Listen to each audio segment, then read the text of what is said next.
సహోదరి సహోదరులు, మీరు దేనికోసం ప్రాకులాడుతున్నారో, పరుగులు తీస్తున్నారో, ప్రయాసపడుతున్నారో, దాన్ని సాధించడానికి పాపం చేస్తున్నారో చేసి వినండి. ఒకరోజు నువ్వు ఖచ్చితంగా కూర్చొని ఏడుస్తావు.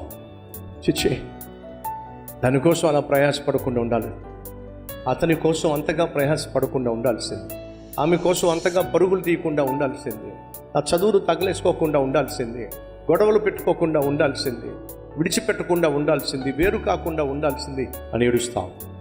ఎందుకని? ఈ జీవితం చాలా చాలా చిన్నది. ఈ జీవిత ప్రయాణం చాలా చిన్నది. ఈ చిన్న జీవిత ప్రయాణంలో ఎందుకు అంత పెద్ద పెద్ద గొడవలు చెప్పండి? ఎందుకు అంత పెద్ద పెద్ద మనస్పర్ధలు చెప్పండి? మనశ్శాంతిగా జీవించండి. వస్తూ వస్తూ ఏం పట్టరాలా, వెళ్తూ వెళ్తూ ఏం పట్టుకెళ్ళాం. ఇదొక్కటి జ్ఞాపకం పెట్టుకోండి.